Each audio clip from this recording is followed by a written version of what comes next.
Greetings and salutations. Welcome, one and all. My name is Michael. I'm the Dead Aussie Gamer, and welcome to Icewind Dale, Rime of the Frostmaiden, our D&D 5th edition adventure that takes place in the realm of Toril, in the Forgotten Realms, in the High North, known as Icewind Dale. Joining me today, of course, are my wonderful Patreons, these people over here, who are joining us on this frigid and cold adventure. Now, for those of you who don't know what this adventure is about, the Icewind Dale is a very, very cold place up north, and it has recently endured its longest winter ever. This has made the people desperate, tired, miserable, and cold, and our heroes are several cold, miserable, and tired people. The adventure is, of course, a pre-written adventure, but we are adding our own spins to it. So for those of you who are in chat who are, of course, playing this game, there is a spoiler warning in effect, as well as if you are planning to run your own version of this, do stick around because there are lots and lots of little cool side quests that I've added that, make the game a lot more fun. Now, before we get started, of course, we want to give a quick thank you to our sponsors. That is, of course, Hero Forge for the wonderful artworks that you can see over on this side here. You can see, of course, we have behind me, we have our Fantasy Grounds virtual tabletop raring and ready to go for our VTT of choice. And, of course, we thank Sirenscape for the wonderful sounds that you'll be hearing during the course of today's session. Now, without any further ado, let's meet the cast and let's meet the characters, starting with none other than our delightful Twiff, playing Ulfgar. Good morning, sir. Good evening from my neck of the world. Yes, I'm playing Ulfgar Bright Anvil. He is a dwarven artificer and blacksmith. Very nice, very nice. And next up we have, of course, playing the role of Motley, the human bard, is none other than our dear friend Lance. Hello, Lance. Hello. Hello, everyone. Yes, I'm also kind of the resident troublemaker. Yes. Now I basically had to put you in the corner so that we could keep an eye on you. Tell us about Motley. Yes. Motley is a human bard that life has not been very kind to. And he's still trying to be a nice, wonderful, happy-go-lucky, jovial person, but hasn't been able to so far. Very nice. Very nice. Next up, of course, we have Sira being played by the amazing Aya Janasi. Hello! Hello and good day. How are you? I am wonderful, thank you. Tell us a little bit about Sira. Sira is a fire genasi and the accidental light cleric. Ooh, what do you mean accidental light cleric? That's a new one. It's a path that was chosen for her. That's all. Okay, I like that. And unfortunately, kindest regards from Saucy, who is unavailable for today, but Saucy would otherwise play the tiefling warlock Kilmarin, who is still in the company of the party, but not here at the present. And then last but certainly not least, we have Delbwin, played by our wonderful Rykon. Good morning. Good evening as well from over here. Good morning to you. Indeed. Playing Delbwin, a half-elven bard, who is hoping she doesn't get frozen party members in the days to come. That's very true. Maybe it will, maybe it won't. I mean, we'll have to find out. There's lots of really cool things happening. You guys have just endured a massive blizzard, so I mean, that's a whole thing. And hopefully you guys will be able to bounce back from your close near TPK. Frozen death. Near TPK. But yeah, all right. So. Without any further ado, ladies and gentlemen, let me, first of all, actually, I've just noticed in chat, ladies and gentlemen, boys and girls, I would like to take a moment to welcome a dear friend of the channel, a very close personal friend of myself as well. Can I give a big shout out to none other than our friends from far distant lands, Orkenspalter TV, which are, of course, the creative and wonderful minds of Nico and Myri, who are basically seriously, they are like the quintessential channel to be watching in Germany. They do journalism, and they do games, and they do a whole bunch of really cool stuff in the TTRPG scene. I've played with both Myri and Nico a number of times, and they are among my favorite people to be around. So welcome in, guys. Take a seat. Please enjoy yourself. And, of course, guys, go check them out. Even if you don't speak German, they have literally one of the kindest communities I've ever seen. Without knowing who I was, they actually translated live an entire live play for me in chat. Like, the community just started doing it because that was just the warm and welcoming space it is. So please go check them out. They are amazing. All right. Now, ladies and gentlemen, speaking of warm and amazing people, you in the audience here are not just invited to sit and watch today's game, but you are invited to come and play with us in a number of different ways. Now, we do have channel points available for you to be able to influence the game as we play. Insight bonuses, which allow our players clues, plot twists, group inspirations, a magic bag that allows them to randomly pull out stuff that will be of use to them in some way, shape, or form, and, of course, wandering NPCs and bosses. But, of course, if you do have the money to spend, then please feel free to throw it our way so that we can give, as you can see, our heroes a number of tokens. For $5, you can give a hero point or a jinx point. These can be used to petition the GMs for random shenanigans, as well as to give them advantage, offer, kind of little incentives to avoid death. For $10, you can grant a player weal or woe, which turns the situation in or against the party immediately.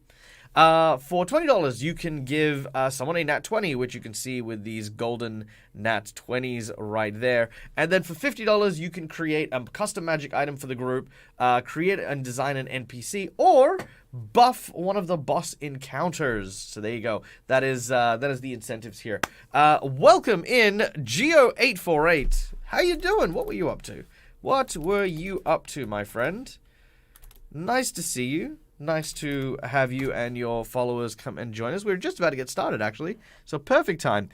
Playing Days Gone. I haven't played that. That is now on my list. Days Gone. Go check that out. Boom. I hope you had fun with it. Ooh. Oh, that actually does look really cool. Oh, man, that looks sick.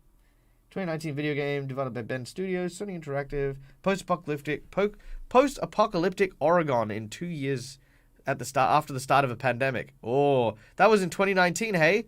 Oh, that's super sus. Just saying.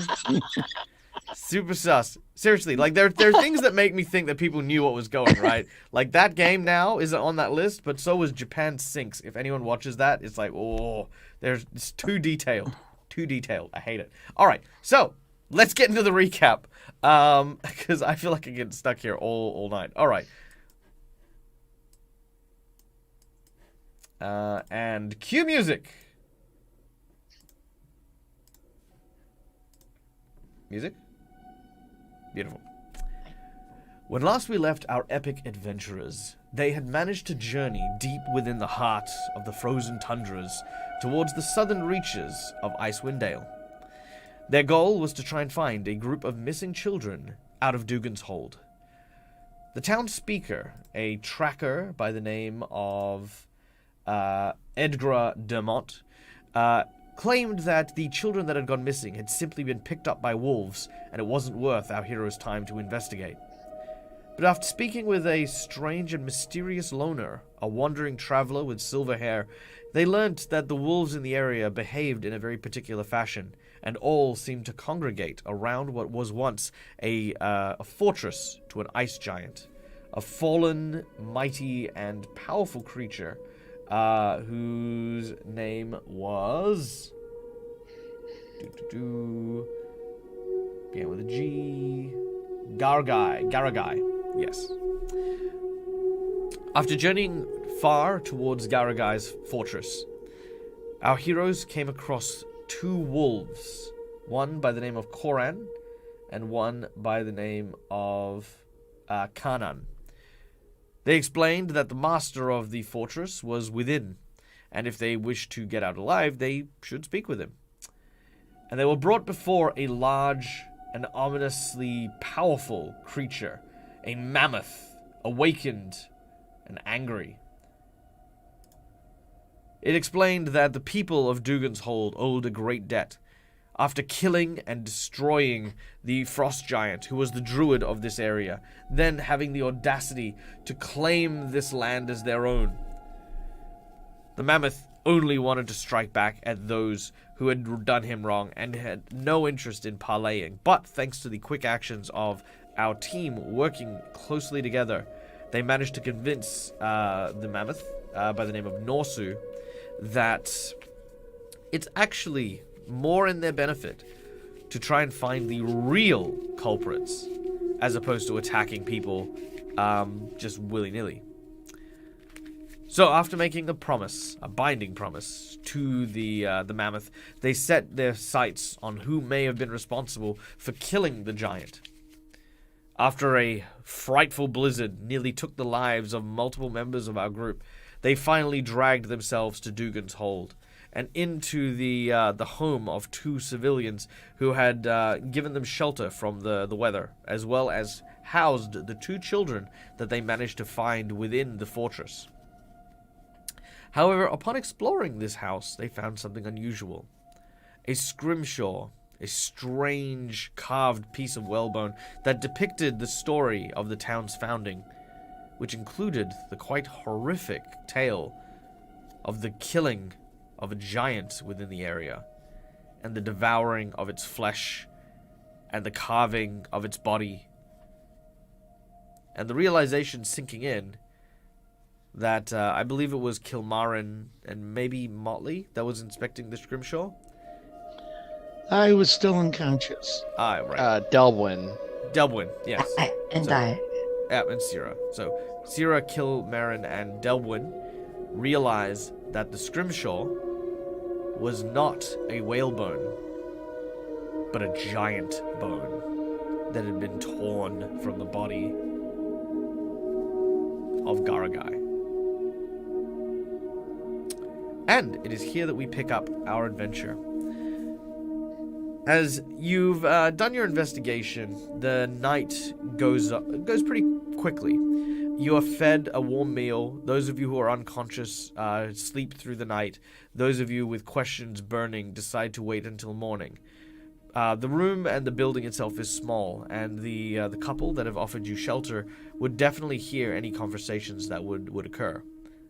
In the morning, of course, the blizzard has died down a little, and the couple take their leave to go and basically begin their day's work.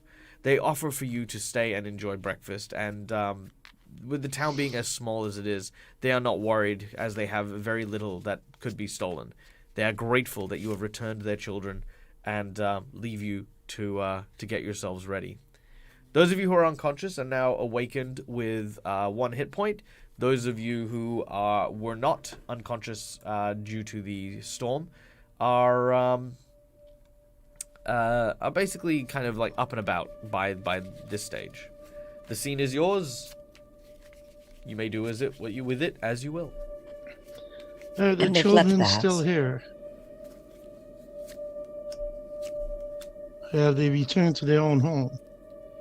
The children are being taken by the couple to their own home. They say that the couple aren't that the children belong to a couple that are their neighbors, and it is no trouble for them to escort them. I would like to join. Having been unconscious, they look to you and they say, "Sir, you are in no shape to travel. Please rest, recover your strength, lest frostbite settle in any further than it already has." All right. Then I'll do a sing-song sort of chant. Now, please forgive me for butchering the language. I butcher English enough, and this is not English. Amore se sad. Amore se sad. Basically, I'm doing the song of rest. Hopefully before they can leave with the children. Oh, for the children, so that they can get a boost as well? Yes. Beautiful. All right. as you begin to sing the Song of Rest, they are now on full hit points. Their recovery during the night is actually quite astounding. The children look back at you and thank you before leaving. Their sincerity is truly there. I need an insight bonus from everyone that is saying farewell to the kids.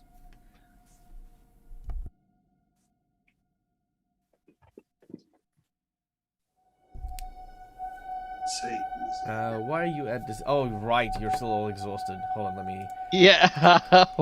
There's 2 people with exhaustion 4. That's very true. All right, sorry. Hold on. I need to knock down everyone's exhaustion by 1 because you've rested for the night. I mean, it won't change any of the results, but yep, keep going. Well, even exhausted, I feel like I noticed something. Yeah, even exhausted. Syrah, the children seem to have a look upon their faces that seem to be... They're home, they're safe, they should have a look of relief, but they don't. They seem to have almost a dejected look about them. But they don't seem like they're in... You know, it doesn't seem like they're being taken against their will or anything like that. There's nothing sinister there. It's just the lack of that overjoyed sense of being rescued. It's not there.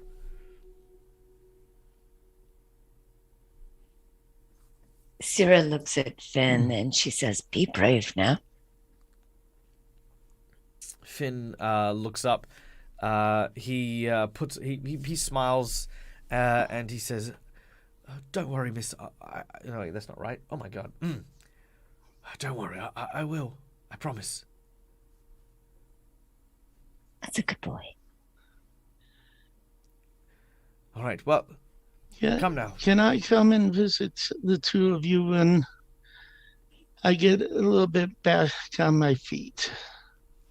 The children look up at the couple almost as if like they were looking for a response. The couple sort of smile and nod, and the 2 children look back at Motley and equally smile and nod. And until later, young ones. The couple leave and walk out into the snow. It is now at least 4 or 5 inches deeper thanks to the blizzard that hit the town. You can see that there are people out in the street who are already clearing the snow. They close the door behind them and make their way out into the town. You are now alone in the domicile. Ulfgar is still going to spend some time close to the fire because he is still exhausted and cold and hasn't really noticed what has been discovered unless we've talked about that yet. I did share quietly amongst the party what was on the scrimshaw about the murder of Garagai, the heart in the circle of stones, the fact that they consumed the giant. We're all agreed that consuming a giant is really creepy, right? I fear for the children. I begin to wonder if I find upstanding headman here. Might not be using them as a shield against our mammoth friend. You think he's sending children off to be He didn't seem to have tribute much to the care mammoth? for them. This is Well, true. tribute or just to keep his mammoth's attention away from the town. I fear that he's sacrificing their safety for his.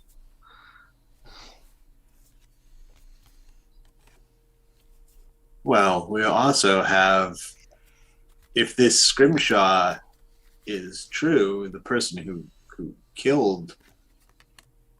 So, do we know how old the story is? The story from that from the scrimshaw, as far as you can tell, is about, I want to say maybe 10, 15 years. Oh, Okay, so So not very long. It's Yeah, not long, as in it ancient would have history here. no, but that mammoth has a long memory. Yeah, it would have been Elephants within the never time forget. of it would have been around the time of the adults generation, Right. and it would have Yep. been the grandparents that would have. No, it might have been the parents even. It may have been the parents or the grandparents of the townsfolk that would have been responsible. Ladies and gentlemen, boys and girls, I would like to take a quick moment to welcome in our raiders from Robert Hartley, GM. Thank you so much, Rob. How you doing? Well, I can't see chat anymore. Hi. Welcome in, everyone. Those of you who don't know who I am, my name is Michael. I'm the Dead Aussie Gamer. We are playing Rime of the Frostmaiden with these wonderful people who are my patrons to the channel. Our group is currently in a town called Dugan's Hold, where they have recently rescued 2 children from a sociopathic mammoth, who is the animal companion awakened of a frost giant druid. They have learned since that the mammoth has taken affront to humans and the creatures that walk around on 2 legs that are smaller than a giant, because apparently they were responsible for the death of the frost giant. After returning home with some stolen children, our heroes have found a scrimshaw that has depicted an ancient tale that the townsfolk killed the giant druid, then consumed its body, divvied out some of the parts, and buried the heart in the 20 stones of Thune down at the southern side of the town. That is the basic story of where we're at. The group is now discussing what they do with this information while they recover from the exhaustion of having traveled through the frigid and icy reaches of Icewind Dale. I would also like to invite my chat to basically let us know in chat, how did Rob's Bodak unicorn go? I only caught a glimpse of a little bit of it, and I want to know what horrible things I need to be aware of when next time I'm on Rob's table. Please let me know. There you go. All right.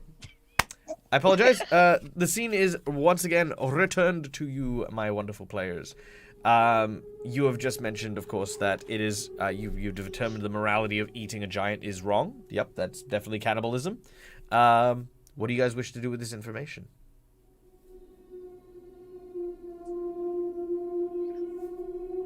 I mean, it's a question. It's a question of blame, right? Well, as far as Nasu is concerned, someone needs to be held accountable. And if not one, then all of 10 towns. Right. Which we can't really allow a marauding mammoth to destroy all of 10 towns. The person actually responsible is already dead. Are they? Well, there are those that Jormander, right? That's right. Perhaps- He fell into the chasm according to the scrimshaw. Yeah, perhaps the one who actually did the final blow is dead. But tell me, would you keep a scrimshaw? Excuse me. The cold is having me stumble over my own tongue. You are Would- quite all right. Would you keep a scrimshaw of this event in a proud place if you found it distasteful, if you did not agree with it? No, obviously they think it's heroic. The fight And then- itself might have been, but Right. the aftermath is deplorable. And that's the real kicker here. No blame against a town for defending itself. Frost giants aren't necessarily known for kindness, druids or not, but to devour his flesh. And keep its bone as trophy. Now, it says his heart is still buried in town.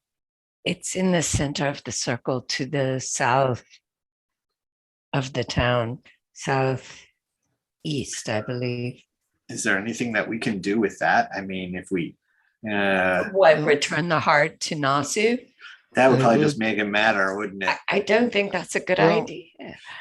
I feel I- that whoever needs to be having the blame should be the one returning it. If right. what I think This has happened, town- I would fully agree that he should return it in the scrimshaw so it can properly be buried and perhaps bring some rest to the mammoth's ire. And that's why I Right. want to talk to the children. I think that's a good idea, Motley. I want to find if But only if we can. So his anger is towards the whole town, as the scrimshaw would have us believe it should be. And except, I mean, the children are innocent, but if we say this town is to blame, but none of the other 10 towns, the other 9 are blameless, these children will be orphans. Potentially. I can tell you personally, I would rather be an orphan than to have my parents be so despicable. Those are lofty words from someone who likely grew up with both. No, Ooh. I did not.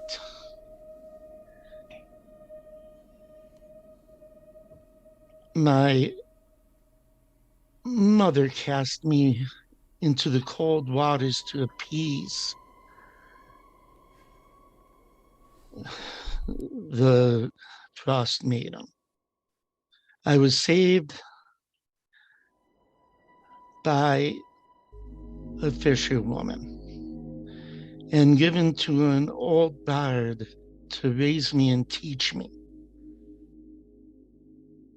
I am the product of a sacrifice.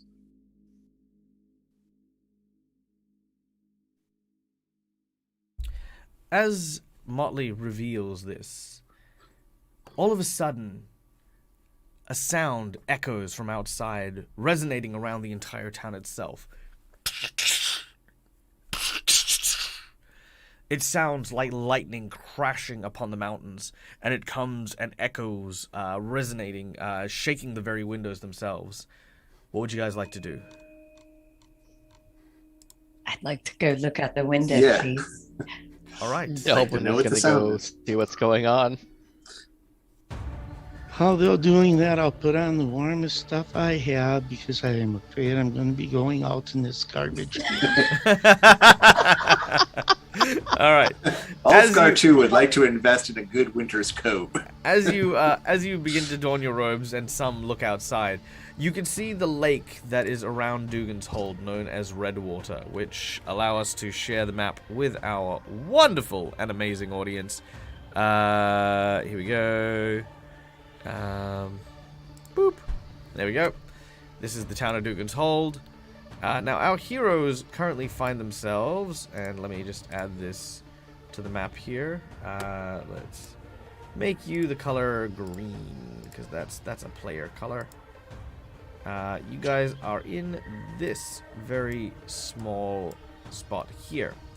Now, the hill that leads up to the house that you're in looks down over Redwater. And as you look down, you see several large cracks and fissures appearing over the ice. As this happens, several of the fishermen upon the actual river itself that were ice fishing are suddenly separated by giant chunks of ice. There is sounds of commotion and panic as the ice continues to break.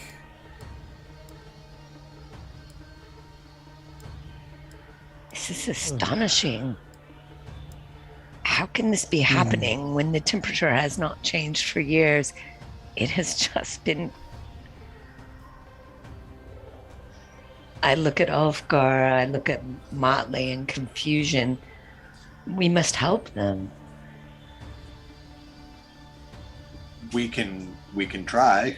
I'll do my best. I'm still not at my top, but I'm also trying to do. Would I have any understanding why this ice might crack? I mean, it seems unusual to say the best. I would say that you would know that having heard, like, because you've grown up and kind of lived in Icewind Dale for a while. Ice breaking from melting doesn't happen like this. This is an impact or something magical or something unnatural that is causing the ice to swell to the point of splitting. And does it look like the ice is being pushed up or pushed down? Up. Oh, no. That can't possibly be good, but let's go investigate. Adventure! Actually, Might be a good idea to bring out rope if we have any available. yeah. Does I anyone have believe rope? that's part of my standard gear, I but believe I have 50 feet of rope, but I will check my inventory.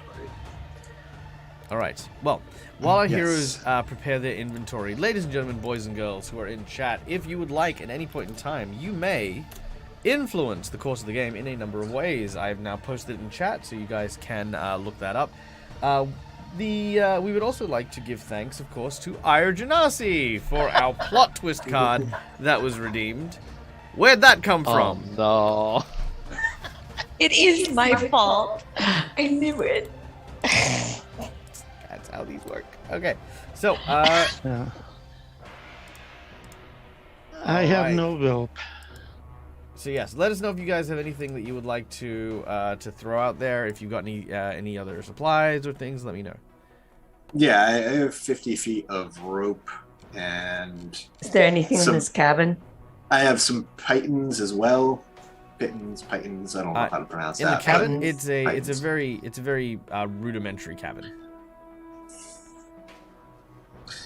Alright. But I should be able to help with anchoring some rope with the pitons.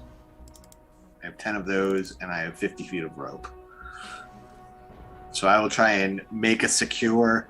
I'll head down to the shore and try and make a sort of a secure base to attach the rope to,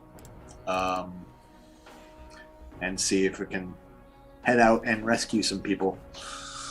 All right. On the way there, I'm going to pass by the headman's home and see if he's doing anything. The speaker's home? The speaker's home. Yeah, not a problem. Okay, is anyone else going with Motley, or is it just Motley? No, I'm going to Waterside. I'm going to wave them on to the water side. I'm Tomorrow kind I'll of go the with ya. smallest and one of the weaker ones.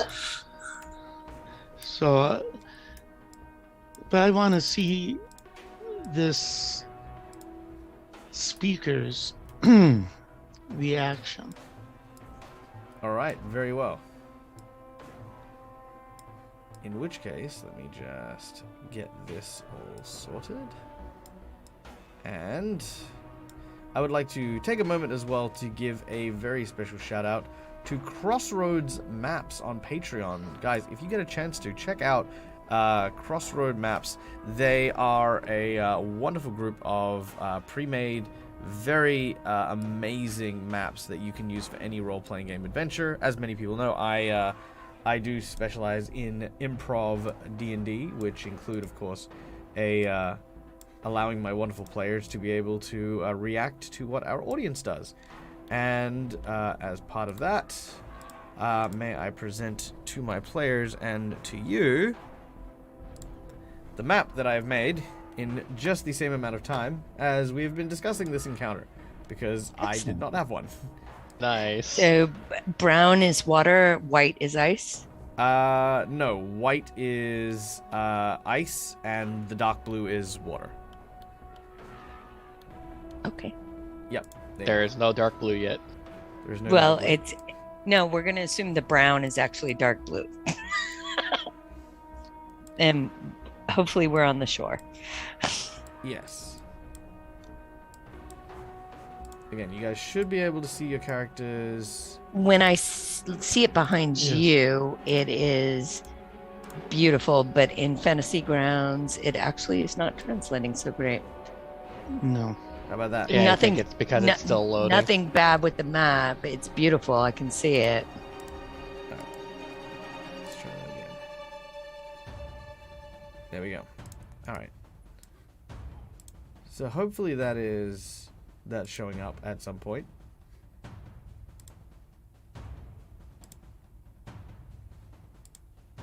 Can you guys see it yet? Oh, there's a black backdrop now. It's watch the stream instead. Yeah. That's all I I've mean- got to say. I mean, that is a thing. Yeah, it is a beautiful thing. Boom! No, it's there. There All of a we sudden, go. It's magical. Look at that. Yeah, there you go. Yeah, it's okay. Cool. Cool. All right. You're a rock star. Excellent. There it is. All right. So, let's see. So, as our players have run towards the dock, Motley, you are off to one side at the moment, heading towards the speaker. You rush over to the door and begin to bang on the big wooden door. Emerging is, of course, the ranger, a kind of a ramshackled and kind of miserable-looking fellow. He looks you up and down. Yeah, What is the meaning of this commotion? People, ice and it's cracking. The ice is cracking.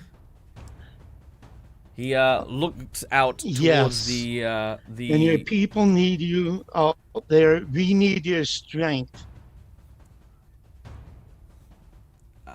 He looks at you and what's your motivation here so that he can get an insight on you?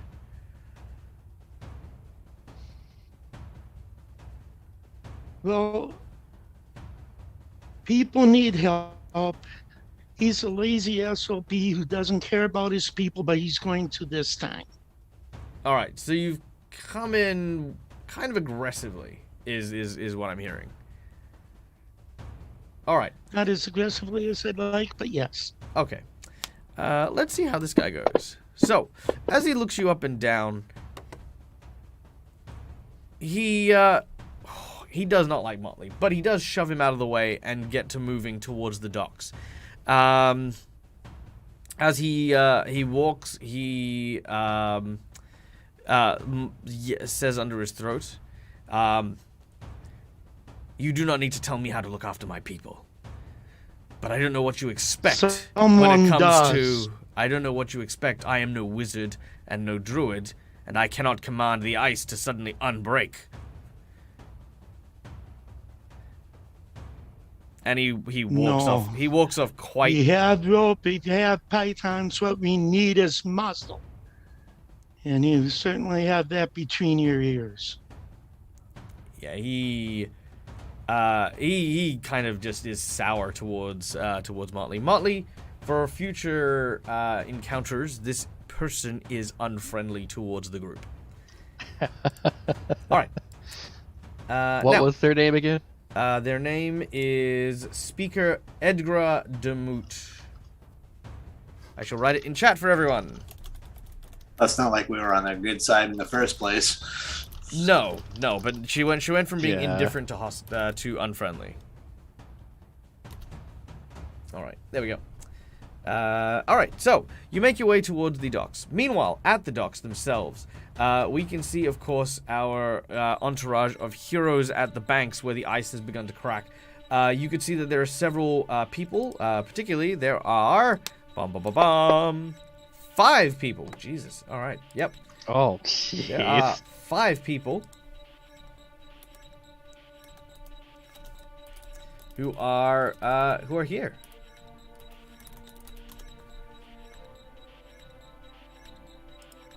Let's So between everyone, how much of 50 billion of rope do we have? good question. How many 50-foot ropes do you guys have? I have seen only one so far. That is 50 feet of rope. So Ulfgar's got 50 feet of rope. I believe Syrah does, but she stepped away for a second, so Yep. we'll let her confirm.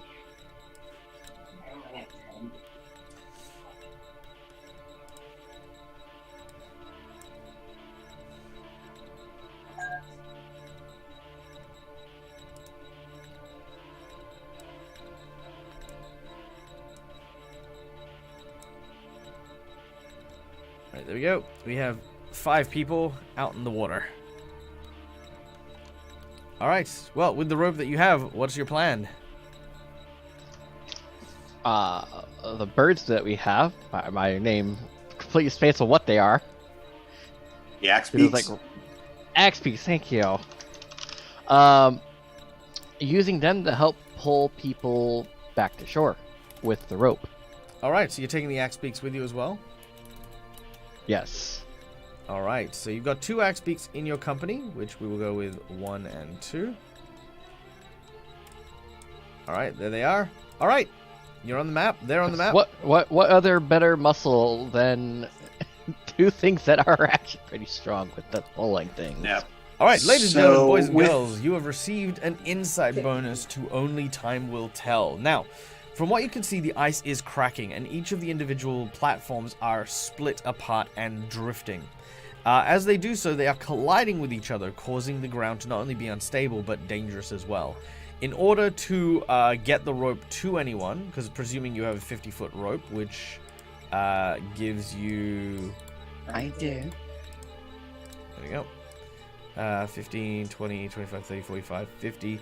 So pretty much you can get up to about the first 3 individuals. So just so that you guys know. Did Sarah say that they had one as well? Yes. I do. Okay, so we have 2 ropes, which means we can go from 2 different sides. Yeah. The important thing to remember that it is still rope. Meaning that if the rope falls into the water, or if the weight of the people attached to it begin to fall into the drift, like pulling them is not going to stop them from sinking and drowning, for example. No. That is your insight bonus. You, however, also have 2 civilians who are a further 30 foot away from that. So your furthest victim is 80 foot from the dock that you're in. However, if you follow the ridge line across, that 80 foot distance suddenly becomes a 45 foot distance. But it is, of course, near a sheer cliff. So that insight bonus to getting the people at the farthest end comes courtesy of our dear friend, Only Time Will Tell from the UK. Thank you for your insight. Thank you. All right, the scene is yours. Also, we're going to be Nice. playing this with a timer. Oh, no. Yes. Great. All right, so So- we're not in combat. There is a real-world timer, and events will happen at particular times. So, are the people on the ice conscious? They can Yes, they are panicked. try and- Well, I say panicked. They're not running around with their heads chopped off. They are, kind of like trying to be careful, but Yep. they don't know what's going on. Right. So, if we were to call out to them to try and move towards a particular ice flow, could we Like this also big one in the throw... middle? Well, what I'm thinking is we've got the axe beaks, we've got pythons that can be used as anchors to the ice. Perhaps we pull them can out. pull True. the ice itself across the Oh. water. If we can get them onto, one ice flow, toss the ropes to them, and have them affix them to the ice flow, then we can use the axe beaks to tow them. I mean, it's ice. This smaller ice flow with 1 person. Yeah, it would be like towing a barge. Okay. You So, wish you took the spell message. but Ulfgar would like to try and shout this plan out to them and position ourselves so that we might be able to actually pull this off. I think if we get to a position where we can get them to all get on one ice flow. Can I use thaumaturgy to echo what he says? Yes, you can. As you take a deep Ooh. breath, you release a thunderous sound. Ooh, hello. There we go. Go away, you. I don't need that. You release a thunderous sound that carries your plan across. You watch as the ones in on the larger ice flow move quite freely. This person here doesn't know what to do. She doesn't know if she should try and jump to the other platform or wait here. The 2 at the back are in the same boat. They can't move because if one of them jumps off, the ice cap will flip. I figured as much. You gotta throw wrinkles in here, huh? Oh, I mean, crazy wrinkles. Yeah. How long can you tread water? In Well, frigid let's temps.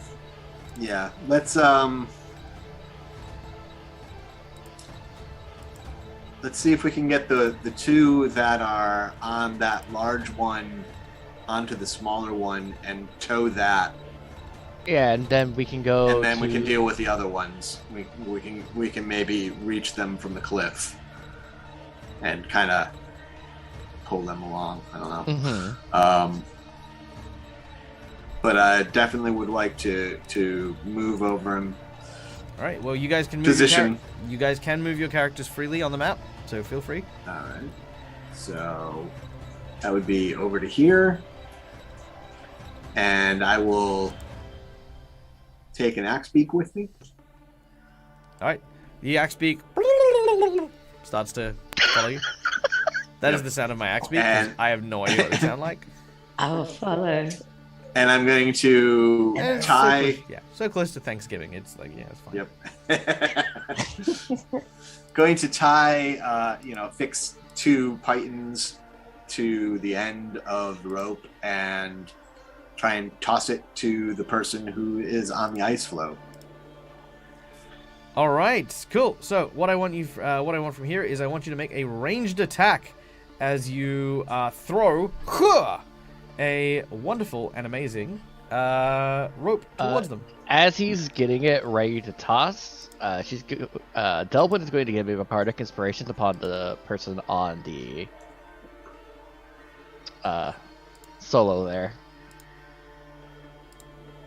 Yep. Okay. You call out. It appears to be a woman. All right. Would I be able to shoot it across with my crossbow? Yeah, I'll allow Or it. is it going to be easier? All right. So Because I it is only a will- python, and those aren't very that heavy. They Yeah. are a bit more than a normal bolt, but shouldn't be as bad much. Yeah. Yeah. Well, no, is the python on the ground near us, and you're going to tie the rope to an arrow? I'm going to tie pythons to the end of the rope Okay. so they can hit those Gotcha, to gotcha, the gotcha, ice, gotcha. and we're going to tie the other end around the axe beak. Sorry. No worries. All good. All right. So firing. All right. With a 15, the arrow lands very, very firmly into the ice, with the rope traveling between it and the python that you have. Sorry, the python or the axe beak? Sorry, I missed that. Python. I did not shoot the axe beak across. No, That sorry. would Did you be tie interesting. the So I'm gonna- rope to the python or the axe beak? I tied one end to the python, and I tied the other end to the axe beak. Okay, so you've launched the python as a bolt. Okay, cool. Yeah, that's fine. Yep. All right. And shout to them to make it fast, and we can tow them across. All right, very nice. Let me get oh no, what's happening? I don't know what is happening. Oh no. Oh, that's why. If I do that. No. Oh god. One moment. I don't know what I've done. I don't know either. You just killed it. A lot of things. I did. It looks like- It's fine. It's fine. It's good. I'm okay. I just noticed that the ice things are gone on our screen. Are they? Yes. Yes, the people they are floating in the deep blue briny. they're back. Oh, they're back. There we go. Two people could fit on that door. Okay. I've given up. I tried something. It didn't work. White is probably Alright. not a good idea to use. Well, I was Yeah, trying to can use we a get- different one, but it's not. It just hates it. It hates everything. Okay, there. Have we been able to convince those other two on the big one to get onto the smaller one that we're going to tow? It's a prisoner's dilemma, though, because if one leaps, then the ice. Not the farthest one, but this big massive one. They should be able to Yeah, the one in go the center. across. Okay, so these guys are going to try and jump across. All right, you ready? Here we go. First civilian goes for his jump, leaps into the air, lands. Second civilian, 14, also lands. All right. This one runs over and grabs hold of the rope. Grabbing hold of the rope, you're suggesting they like use it as a pulley to sort of swim across. Yeah, we want it to have With Not to ice. swim, but to pull to the pull ice. the ice. So if they can They use the pipe stay. and bang the pipe into the ice, and we will tow it like a barge with the axe beak, pulling the ice across water because it floats. It's like a boat. Okay. We don't No, know I like how it. All right, so I'm Hopefully. gonna need Give it a a. try. Whew. Okay. Now, technically speaking, and I want to say this just because, again, we also are about like promoting and making sure that we grow as content creators as well. All right. So for a GM, my advice would be in this sort of situation, I would find out what the carry capacity is of the group and find out if that is equal to 3 people and the barge of ice. If it's high enough, they simply succeed. Because I don't have that time and I don't have that math capability right this second, what I'm going to say is for the purposes of this, I would like you to pick the person or creature with the highest strength value and have them roll with advantage. In addition, they will get a +2 for every additional person of a medium size that assists, and an additional +4 from the axe beaks, unless the axe beaks are the main helper, then they don't get the bonus. Yeah, I was going to use the axe beak as The the main. main. I'm not Okay. sure what their strength is. My That's fine. strength Okay, so is the axe not beaks are going to go. exceptional. So, with that being said, But I will help them. And Okay. I will help them. Delbwin. Delbwin will be helping as well. All right. So maybe a lesser placid for the people. All right. So axe beak. Here we go. The axe beak's strength. Here we go. And 3, 2, 1 with advantage. And a +6 from every. Oh, sorry, +4 from everyone. Because the first person will give advantage is BAM! 17. All right. The ice begins to slowly slide towards the bankment. Enough so that 1, 2, and 3 fishermen are able to come off the ice.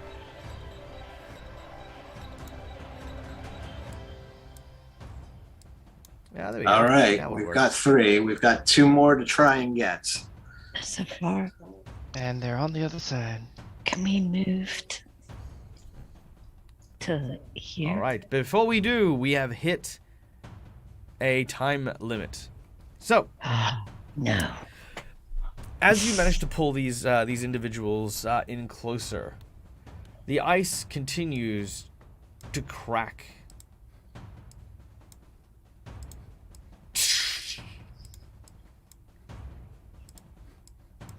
If it allows you to. If it allows me to. I literally had it a second ago. Sad face. All right, what layer is it on? It's on this layer. It has to be this layer. Ah. Sad face. Oh, well, there they go. All right, let's try maybe this. Yeah, there we go. All right. The ice begins to break apart and crack.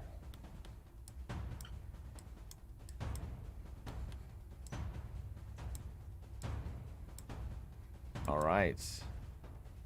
Dark is vengeful god. Yeah. Now, in addition to this, as the ice begins to crack, there is another sound that emerges.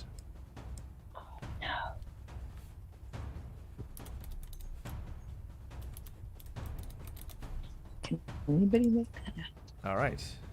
What you hear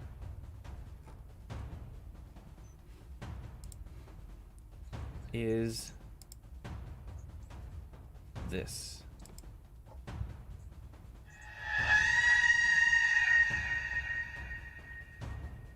That's not too ominous. No, not at all. I'm sure it's just the ice groaning. I'm absolutely positive you are correct, and it could not be anything bad at all. All right. Emerging from the ice, you can see what looks to be a frozen Viking warrior. No corporeal form seems to enshroud the humanoid form as it rises from the water. It howls and moans with ice shards kind of coalescing in bits of water, almost as if it is still dripping, though as the ice falls down, it does not seem to splash in the water or anything like that. It is a specter. It is a phantom. It is... who knows what it is? All right. We are now going to go into initiative as Motley, in the company of the speaker, arrives in time to see the ghost of a warrior rise out of the water and the ice continuing to break. As for the initiative, Okay, Michael, I'm back, but Fantasy Grounds is not. that's okay. I'll help you there. Syrah, you're Okay. up.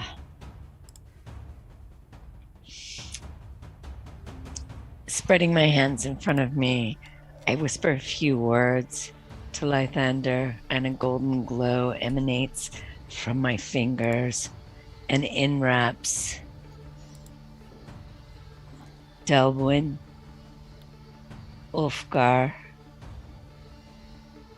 and Motley. He's too far. Delbin and Ulfgar, and I bless them. Very well. You suddenly feel the blessing of Lathander running down upon you. As, that will assist you in the upcoming round. You still have a movement action and a bonus action if you want to use anything. Actually, can I include myself in the bless? You may indeed. Thank you. Now, I believe if we look on your character sheet under the bless, there is a effect.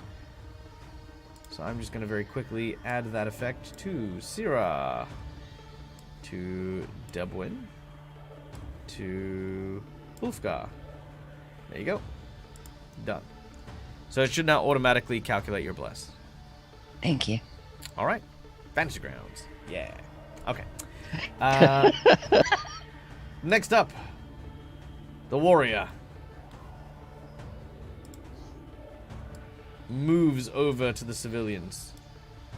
Just point of operation, we can only see it via stream and not via Fantasy Grounds. Why? The layers, the additional There we go. layers. There we go. Done. All right. You watch as he raises what looks to be an ethereal sword, and with a single nasty, horrifying click, he splits the ice in half with the swing of his blade. The two people begin to panic, unsure of what to do. They yell out, "Help us! Help us!" And that is all he does. Next up is Delbwin. No. Well, hit Control A one too many times. They are in peril. Delbwin is going to be rushing as best she can over to there. All right. Rush away. Where would you like to go? The what's in front of me over here is how high is that? Okay, so it goes up an incline, and you'll be about 10 foot off the ground. Actually, you know what? I'll just write these down. So you will be from here. You'll be 10 foot off the ground, 15 foot off the ground, 20 foot off the ground, and 30 foot off the ground. Off the water edge, sorry. Off the water. Okay.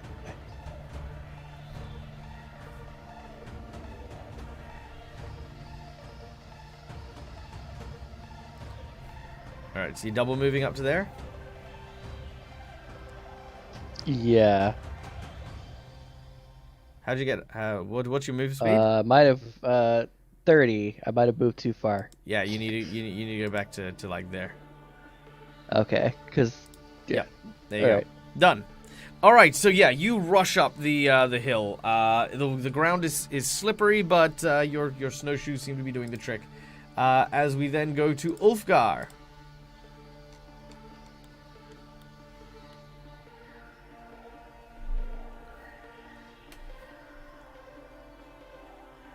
A tiny Let's get silence off. was Let's admitted. get off of mute before we do anything.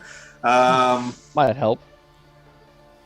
Can I get within 120 feet of that phantom warrior? Can you get within 120 Dead feet? Viking. Let's have a look. I don't know how to make the Yeah, you're within 80 foot already. Okay. I'm going to fire off a firebolt at him. He does not seem like a friendly sort. All right. So A ball of let's see. fire appears in your hands as you launch it. It streams across the ice and makes its way towards the Phantom. It neatly sews between the two civilians. And let's see if we hit him.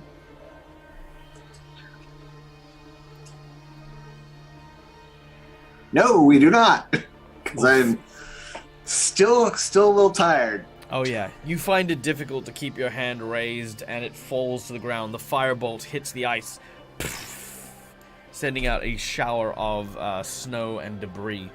Keeping in mind, you do have hero points for the, if you wish to use the advantage on that. Nah, mostly I'm trying to hopefully at least get his attention. Very well. You do not, however. So, we then go to Motley. Motley, you have arrived with the town speaker. Speaker, is this the hero that saved your town? He does not talk to you because he hates your face. Ouch! I mean, that's very, very.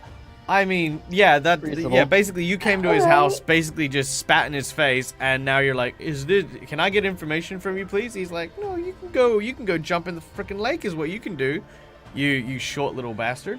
Yeah. Well, if this is a hero, he seems to have turned on your town. Oy. Now, Yes, and snow is white.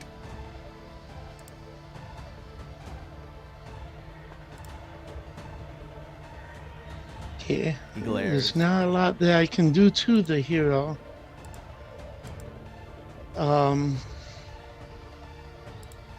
Where are you, town speaker? I was hoping that you would have a mini or something. Nope. All the wrong things. If Just a little megaphone. You still call him a negaphone. apparition, do you rise against us or against the town? There he is. S for speaker.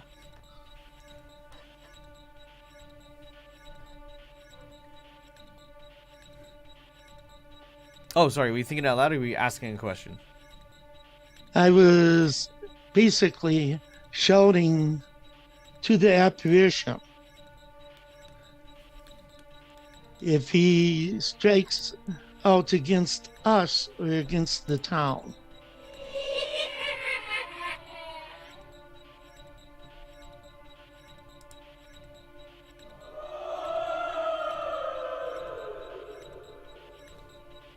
That sounds like a no.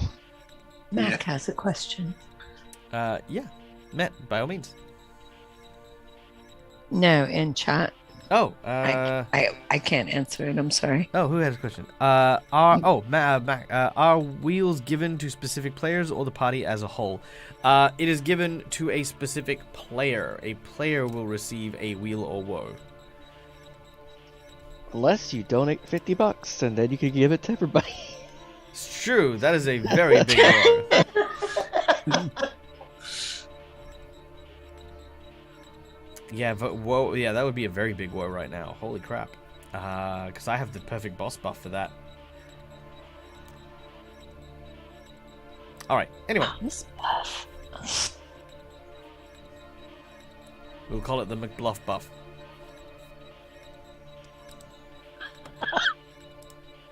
God dang it.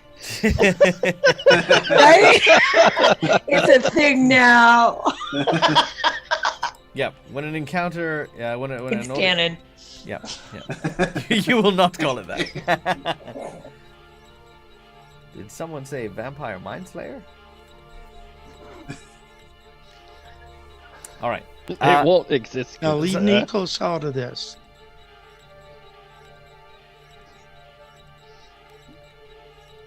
All right. So real quick, it is still Motley's turn. If there is anything you'd like to do. The only real thing that I would have is Bane, and I'm not sure that that would do much. But with its answer, I guess that's all I got. Okay, very well. Now, in which case, we have just received a magic bag. Now, the magic bag item is a rare item that appears that will help in a particular scenario. So, with your magic bag, as you dig around into it, who's next on our list? Next up is Syrah. Syrah, perfect timing. Syrah, you find in your bag of tricks, you found at some point or another while you were in the cave with the Verbeeg, you actually found a wand with a single charge in it. It is now in your possession. It is simply a spell called Icebridge.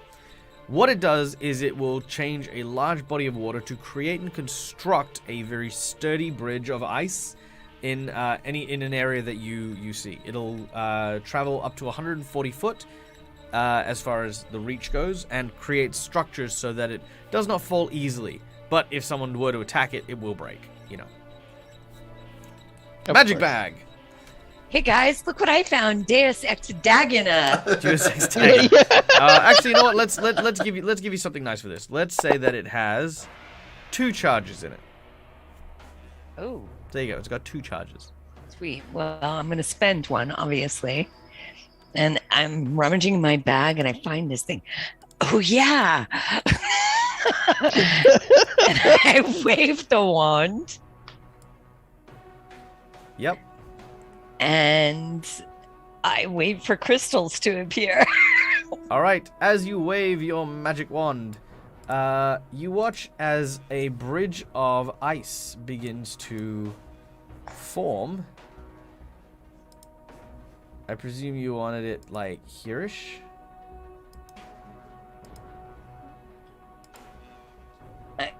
Yes, perfect. Why are you I being have to difficult? It keeps moving Me? because I think it considers it the same line you're trying to use. Oh, just follow the yeah. Oh, that's brilliant. Yes, perfect. Oh, well, can we make it a fatter bridge so it spans both? Yeah, it will be. It will be. Okay. It's just being difficult, and I'm very uncoordinated. All right, there we go. All right, there is your bridge. Now again, you've still got extra room if you want to manipulate it in any other way, as far as where the bridge can go. No, Nope, that's that pretty fine? good as long as it's spanning both islands or Oh, so you icebergs. wanted to do I that? think. Yeah, This way they're not floating away from each other. right. So Easy. that they can Yep. both. Yeah, Yep. perfect, brilliant. Done. You have Icebridge. Dun dun dun dun. Hey, DM Stretch. Thank you so much for stopping by, dude. Nice to see you. Always wonderful to see you. How could you have forgotten that? It's crazy. You know, it's like people forgetting their car keys. I was playing. I know, right? Yeah, we were playing Sirens and Silver, which is our pirate game, and our gem dragonborn forgot he could fly as he fell off the rigging. So I mean, it happens. Oh Ouch. no. It happens. It happens. Yeah. All right. So with your action, you have created your bridge. The Phantom. What does he want to do? The Phantom wants to... Oh, did you take the Scrimshaw with you? No. Did anyone? That would be. Ulfgar thought to pocket it. Cool. This could be a bad thing. Yeah, Ulfgar. well, actually, I think Kilmarin may. No, Oh, yeah. Yeah, Kilmarin has it. Kilmarin got it. No, I actually would have taken that with us because we wanted to investigate with that some more. And if he's coming after me, that's fine. Ops. It is indeed heading towards Ulfgar. Ulfgar, you feel a dreaded chill in your pocket where the Scrimshaw is, and it seems to draw the attention of this creature. All right. Shit. Good to know. Good to know. You're next, I think. I am not next. I've got 3 people in front of me. All right. All right. The speaker steps out. And he says, "By Thorgrin's beard, take this, you cur." He doesn't say that. He just shoots it. But misses. Thump. You hear this sploosh in the water. He has multi-attack, so he's going to do it again. Huzzah! An arrow flies and strikes the warrior for 1 damage. Woo! Oh boy. Hey, it's damage. First blood. Good job. Good job. Yep, It all adds up in the end. that's right. Yeah, exactly. I'm the speaker for a reason. Okay, I'm the mightiest of warriors. That 1 damage. So tasty. All right, Delbwin. Delbwin is going to be moving back over to the group by 30 feet. You're like a kid at a 10-year-old soccer meet.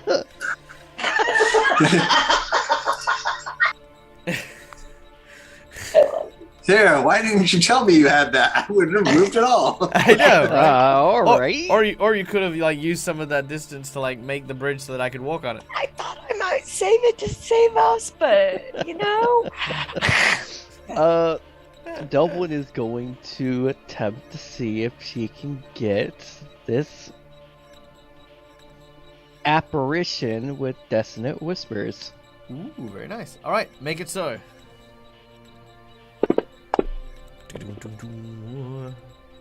He fails his saving throw. And takes 11 damage. Nice! As a series of cacophonic whispers begin to bombard the phantom, it sways its head from side to side. It lets loose another terrifying howl. As its reaction, it must move as far as its speed allows away from me. On its turn, though, yeah? On its reaction. Oh, reaction. Oh. Ooh. It's awful. There we go. Done. Next up is Ulfgar.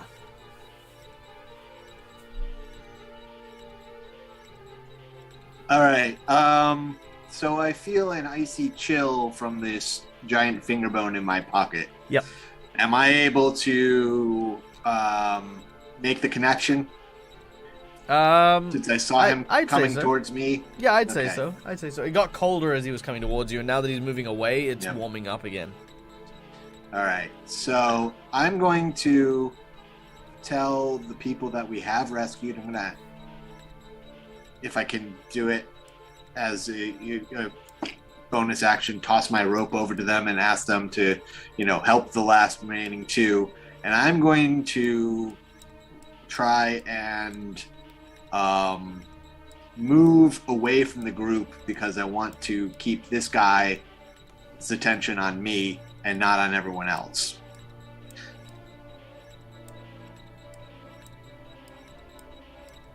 Everyone's moving with you. Very well. Yeah, I'm not sure why they're moving with me.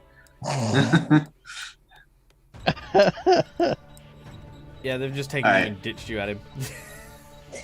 All right. If I'm able to get in melee range with him, can I hand off the rope? Is that a bonus action or? Is that Yeah, you can get just- in melee range, and yes, you can hand off the rope. They'll take the rope from you. okay? Yeah, no, I just Alright, thought it was. I just so- thought it was funny if they sort of picked you up, threw you over there, and ran back. So I will use my bonus action to cast Arcane Weapon on myself. Yep. So drop that Look at on that guy. me.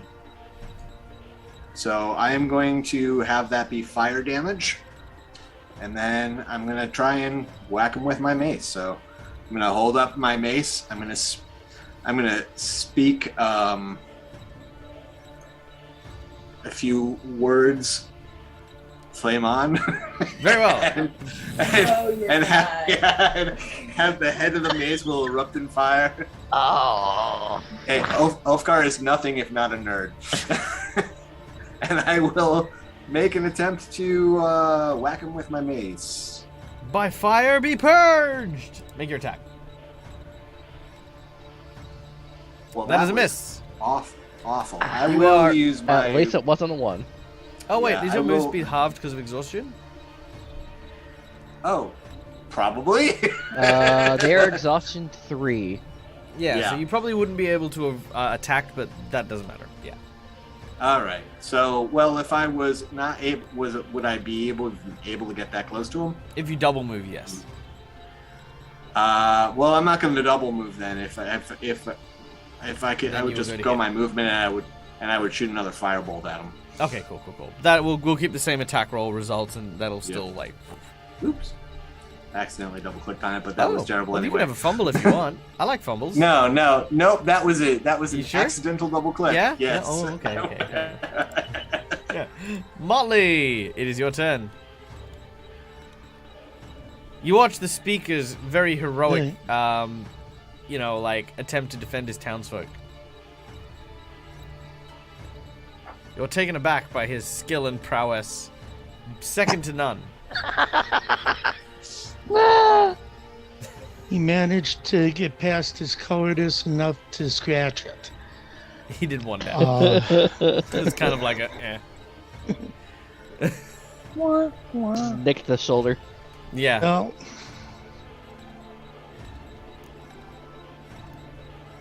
if there's any possible way,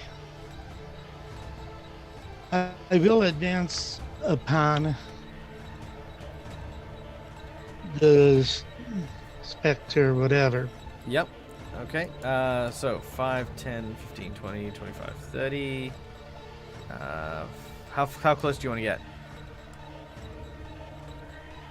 As close as I can. All right. So you'll be able to make it over to where the axe beaks are, but that'll be your double move. All right. Motley is also on exhaustion 2. You will make it halfway to the axe beaks. Did that Song of Rest help me with the exhaustion? No, it helps you with hit points, but not with exhaustion. Okay. I kind of wish it did. All right. Syrah, you're up. Okay.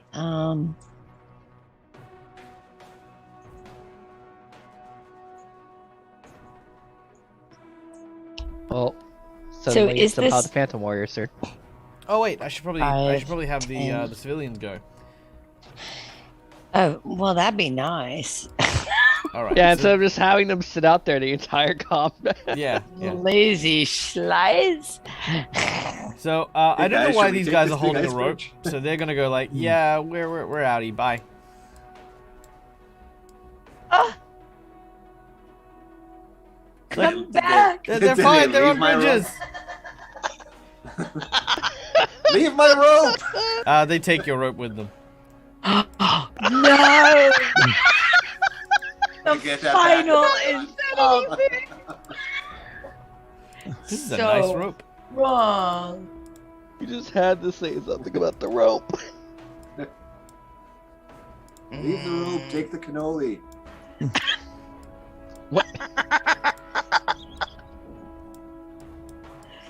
Oh no.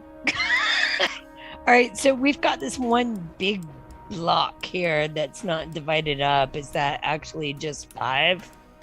So 5, 10, 15, 20, 25, 30, 40, 45. So if I count it as just 5, it's like 45.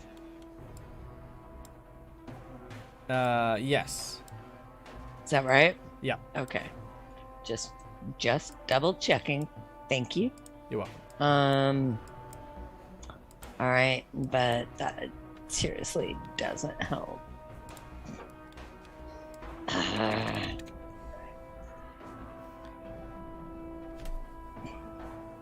I feel like guiding bolt is the only thing I've got that's going to reach that far. All right, so I raise my hand and have my lower hand, and they meet together, and a golden radiance erupts from them and shoots forward, and a guiding bolt elicits towards the Viking specter.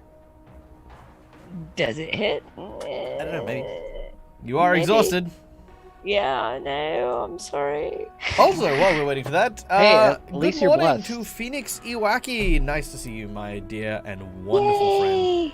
Yay! Guys, if you do not know who Phoenix is, please go and check this dude out. He is one of the most fun and entertaining individuals I've ever had the pleasure to hang around with. That's not the command, Michael. You should know how your own channel works. You're but- missing a few letters. Don't be like that, man. That's not cool. Yay! So yeah, hope you're having a Right. wonderful morning. Hope you're having a wonderful day. But yes, go check out Phoenix Iwaki. Lots of really good games on his channel and tons of very, very high-profile celebrity one-shots that crop up from time to time. I hope that there's something cool for Christmas coming up. Just saying, putting that out there. All right. The guiding bolt. Guiding bolt flies very wide, unfortunately. Oh, alas. And you Right. managed to roll a 4 on that d4. I weep fiery tears. All right. The ghost goes towards Ulfgar, walks through Ulfgar, No. immediately dealing 6 points of damage What? just from walking through you, That's awful. and then takes a sword out, No. stabs you in the back, but you dodge. In the back? Not cool. Yep. Dude, not cool. It's not acceptable. Oh yeah, no, this dude like literally went through you, and as its That is incorporeal body sleazy. froze you, it then came up behind you and tried to stab you in the spine. Thankfully, however, it did not take. But that damage was not a joke. I don't suppose that gives me an opportunity attack, does it? It does not, because he hasn't left your square. Yeah, I know. Well. Take Ta-da. this. No, whoops, I shot the wrong person. Ignore that. Who are you trying to Oh, no. shoot? I was trying to hit the phantom. All right. So the speaker takes his bow and 3 points of damage to the phantom as he's like, yes.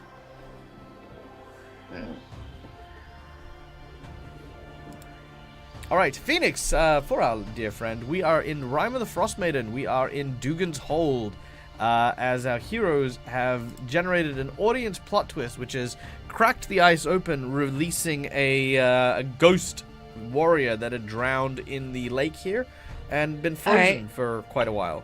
So Phoenix, it's Air Genasi. I did this to ourselves. Air Genasi did do it to themselves, yes. That's where this is at. Alright. Delbwin, it is your turn. It is time to move closer.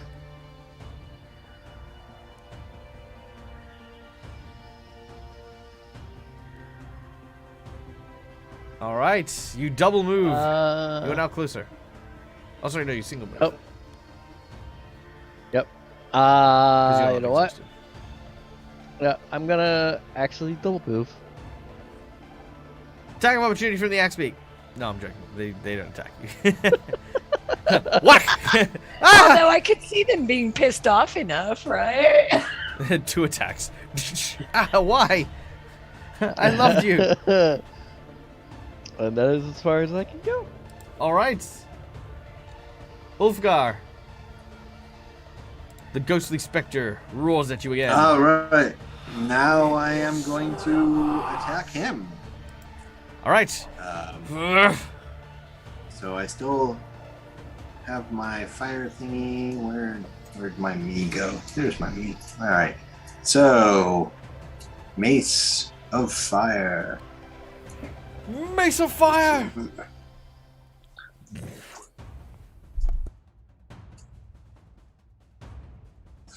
Oh, god damn it. Oh, 17 at least. All right, it's a hit. Woohoo! 17 is a solid hit as you collide with its face. Nope, not anything. Ah, crap. Ignore all of those. That was I didn't see anything. just not what we were trying to do. There we go. Alright, you did 3 All points right. of damage as your infused mace hits this creature. All right, so just as a point of order, and I don't know if I would know this, my mace should be acting as a magic weapon. So if it's got, especially with, because it's got arcane weapon on it, treats it as a magic weapon. I think the infused treats it as a magic weapon. So I don't know if the resistance is because it's not magical, because it should be doing magic as a magic weapon and fire damage. It is resistant to bludgeoning, piercing, slashing, and magic. Oh, okay. Yep. Gotcha. But I've applied magic to your weapon now, so it'll automatically do that too. All right. So Yeah. as Oh, I Ulfgar, see the gotcha. All right. right, so as Ulfgar lands swing after swing on this creature, he manages to deal a decent amount of damage, reasonable amount of damage. As we then return to Motley, who is hastily making his way across the ice. Yes, and if possible, I will be casting Bane upon it. I don't know if it will do any good, but I'm going to try. Very well. You may cast Bane upon it. Okay, casting Bane. Neka trove. Serzun trove. Greske. Please bear with me if I'm mispronouncing any of that. And I cast Bane. All right. So, do you know how to do that in Fantasy Grounds? My Fantasy Grounds doesn't Oh, it's want still there? to All right, no worries. come Let's... back in. Yeah! Saving throw. It makes the save, unfortunately, as it shrugs off your Bane. Get off you. Get out of here. You still have a move action if you want to take it? Well, I'm going to continue towards it. And when I get close enough, I will be pulling out the rapier.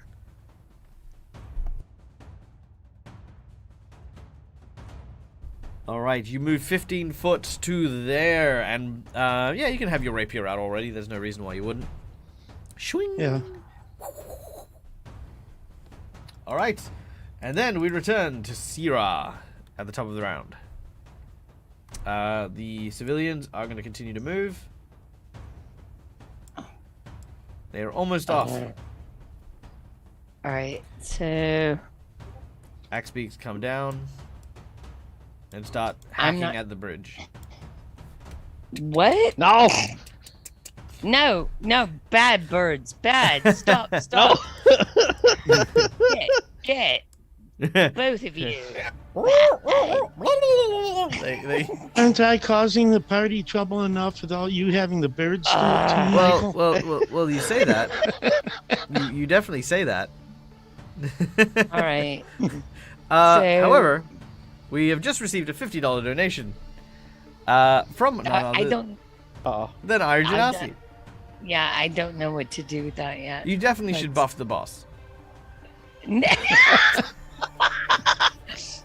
Well, keeping in mind with the $50, You know what, can't... Michael, for you, yeah, sure, fine. Let's do that. No, Oh, look. I'm no. not going to be too mean. But what I will say is that $50 is a custom magic item. So if you want, we can create a magic item for yourself or a player of your choice that will not necessarily be. I'll base it on this scenario, given that you were also the inspiration for the scenario as well. I've got a cool item in mind. Do you? I do.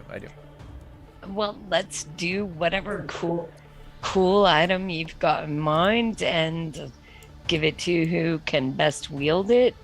All right. Well, from- let's have a contest then. Let's have a contest. What? A contest? Yeah, No. yeah. I love Alright.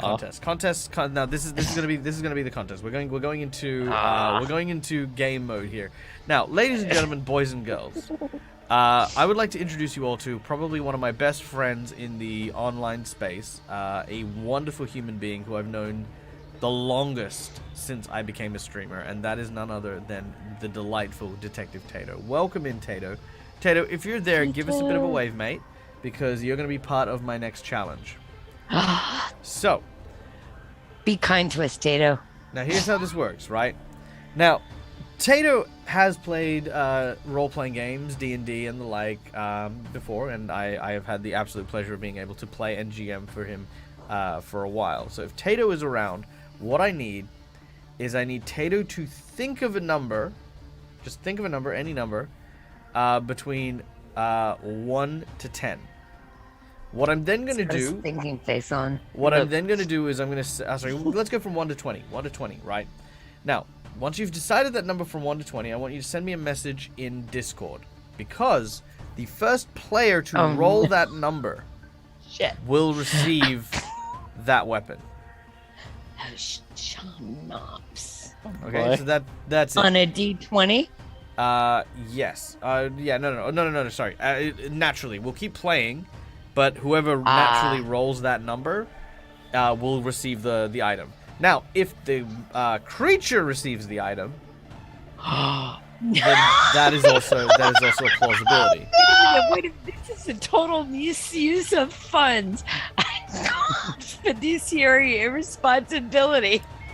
So there we go. All right. But wait, if we beat the boss, we still get the item. True. If you beat the boss, you will still get the item. So there you go. Yes. That's yeah, I suppose. Looking on the half full glass side. all right.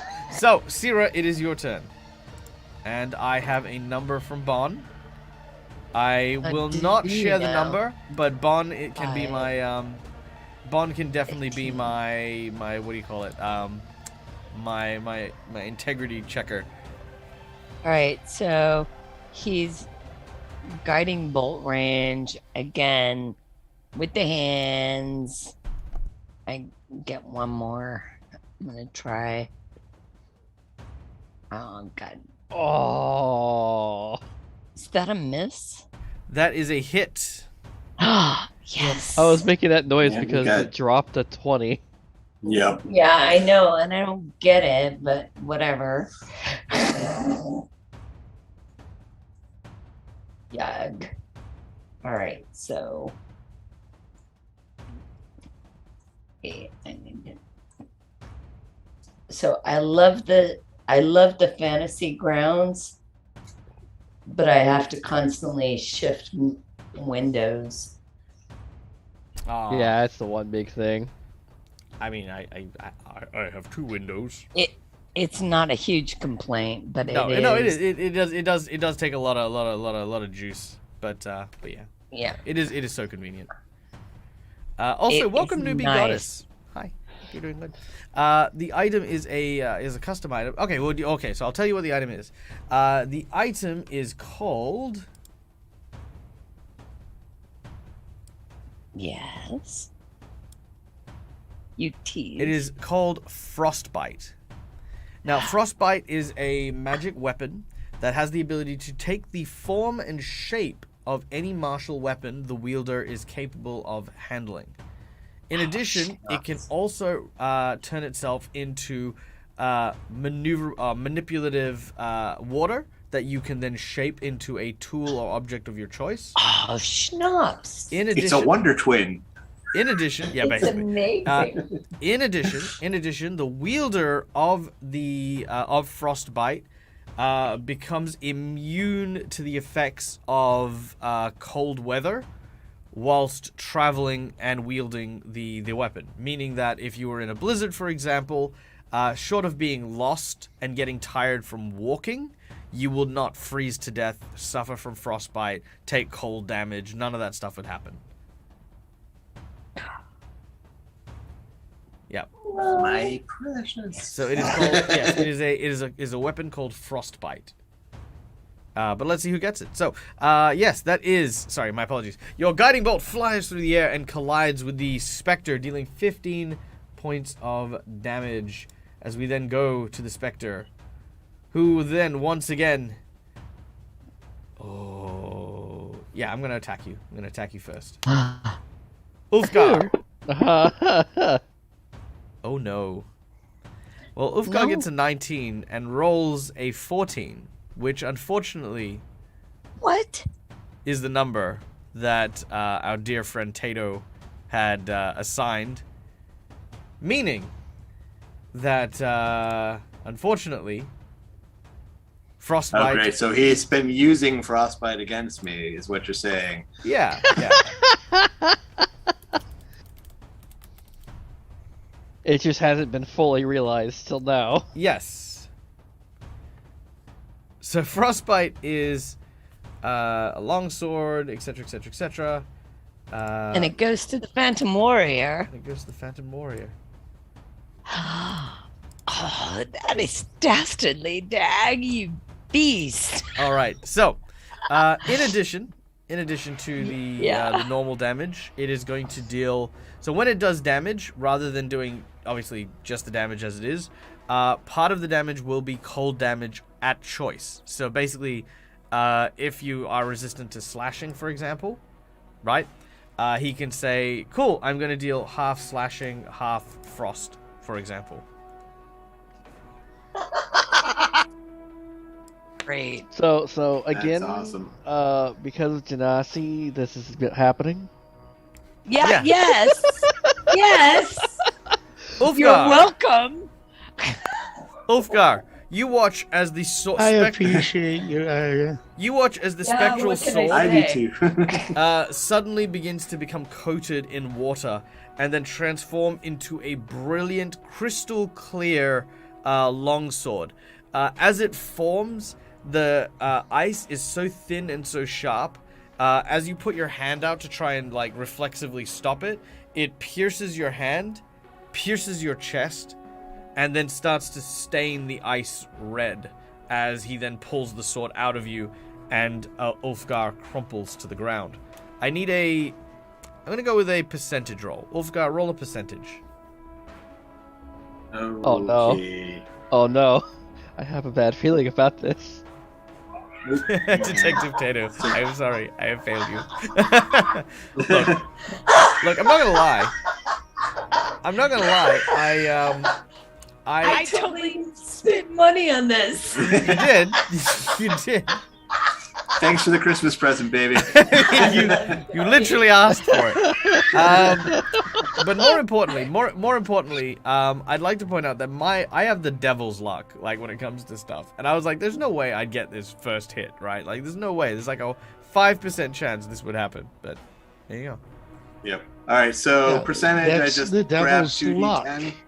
And not trying to kill us. If you were trying to kill us, it would have shown up in his hand. No, if I was trying to, I just used my natural 20. Yep. That's Yeah. which I also gave him. Once again. All right.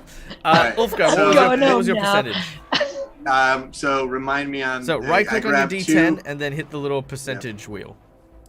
Oh, right click and hit the. No, hang on. There we go. Percentage. Okay. There we go. Unfortunately, as you are falling, you slip I fall into the lake, right? Of into course. the water. It's a 50-50 I chance. can't use my hero point to re-roll all of this, can I? All right. Hold on. Let's break it down. I will allow your hero point to be used to reroll the percentage, All right. or I will allow it to be used to stave off death flat out. Like you will just use it and you will not die, basically. I Okay, will use it wait, to wait. stave off death flat out Wait. because if I'm in the water, he may not try and stab me as I'm down. Sure. All right. In which case, here we go. Let's. Wait, you don't have reroll anymore. There you go. All right, so Ulfgar, at the expense of a hero point, as you are stabbed, you fall, but you know better than to allow him to pull the blade out from your body. You twist your body and snap the blade as you knock it to one side, and you fall into the water. You remain conscious and alive on 1 hit point as you sink into the depths. You are no longer unconscious. However, it is freezing cold. Ooh, no. You know what? With the hero point and some extra luck, I'm going to say that having a piece of frostbite inside of you is helping you for the time being. It will melt and wear off, but for the time being, you are hanging on by a thread. Literally. Shit. All right. Now, real quick, we have from our wonderful audience, DM Stretch has given everyone a group inspiration. Woo! And Thank Janasi has given a plot twist. Are you sure you want to hear this? I'm not sure I want to hear anything. Well, let's find out what happens. Ladies and gentlemen, I'm boys and girls. terrified. No. From the Yeah. shadows or Yeah. marked by the gods. No. Oh my god. All right, take your picks. We're gonna die. Again. Ulfgar is actually secretly a mermaid. That's the plot twist. All right, take your pick, Ire. All right. Let's see. What do I have?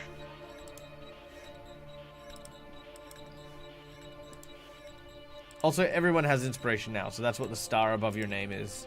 So at any point in time, you can use your inspiration and, yeah, get an advantage on your rolls. Yay. Okay, I'm not Thank you, Stretch. seeing my options. Also, I hope you're well. I haven't seen you in a while. I haven't reached out, and I apologize. I've been crazy, but I hope you're doing well, Stretch. I miss you, buddy. Aww. I do Janasi's not want to reading a watch the world reread. burn. I'm doing what? Are you needing a reread of the choices? Well, I'm trying to see the choices. They haven't shown up yet. For Oh, me. sorry. I wasn't writing them down. I just said them to you because I was being. They were what? Shh. Where did you? There you All right, go. That's there. I totally didn't. Too many just have- options. I'm sorry. There you go. All right, those are your two choices. All right, whose turn is it? It is the Phantom Warrior's turn. So he has stabbed Ulfgar, who's fallen into the water, and is going to walk to Delbwin and through Delbwin. Ah, Delbwin, you take 1 point of damage as he passes through your body. oh, thank goodness. We then go to the speaker. And the speaker's like, I am so good at this. I am so good at this. I love the speaker. I mean, he hasn't missed yet. The speaker does 5 points of damage. Yes, but he's only done 6 points total. Yay! Brilliant! Thank you! It's amazing. Alright, Delbwin, it is your turn. Delbwin is going to be coming around with her rapier. Alright. You draw your rapier out.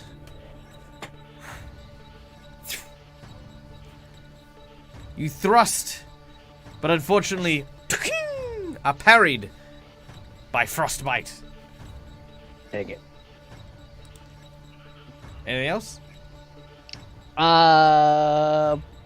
Bonus action. A.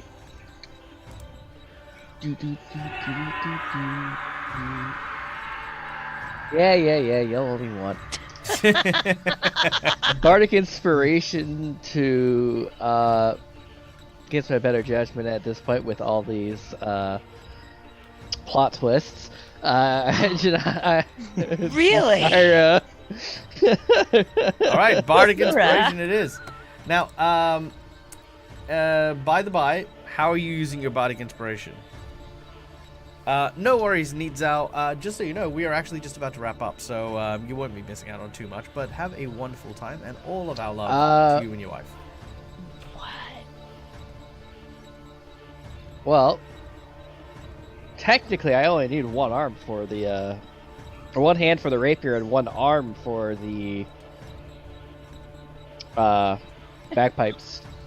One little squeeze of Do the you know how to play a bag. bagpipe? I don't always have to make air into it, I know that much. Sure. But you know it has like holes for. Yeah, it has the holes and stuff, yeah. One groaning squeeze. Yeah, unfortunately, your particular instrument is a two-handed. But I will allow you to make a performance check to sing a ditty. There's there's actually a Highland Scottish style, which I don't know how to sing it, but it's it's like, oh, I went to a beach one day and found myself hating on Look everyone at that! there. Delbwin! It's just yeah. So yeah, you begin this highlighty kind of big kind of Scottish song, and you inspire deep within Sierra a passion to, for some reason, not get into trouble by summoning a giant kraken or something. Hey! Oh, giant felt kraken. personal, in the man. depths of the, Too real. icy tundra. All right. So bonus. Sorry, that was your bonus action. You have a move action if you want to use it, but you will get stabbed. Exactly why I won't move. Very well. Ulfgar. Now.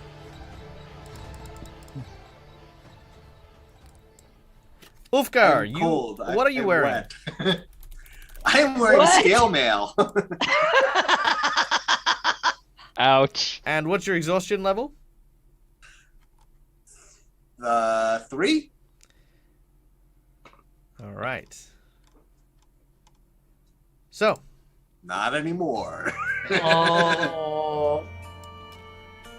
Ulfgar looks upwards. Oh, it's got the dead music. Oh, this isn't the dead music. This is the might die music. Okay. Ulfgar sinks, beginning to fall further and further from the surface of the water. Looking up. I can't swim? No. Look. That's what I would try to do. There will be. I mean, you're at half movement with half movement. Fuck, this Yeah. is bullshit. That's true. Look, there could be a kraken in this ocean, you guys. It's not hard. That's on our side. Sure. I'm glad I gave my rope away. Stolen by some guy.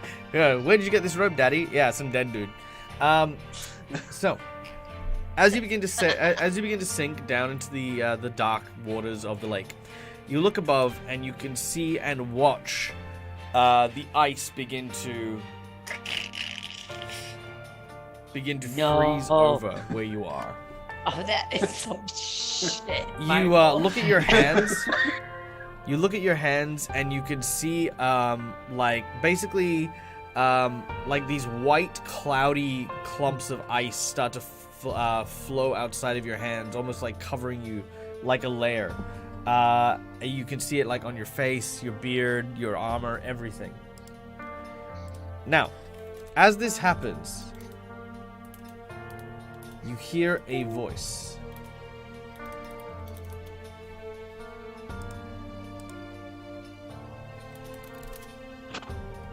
The voice speaks in a soft tone. You've never heard it before, but something about it seems familiar.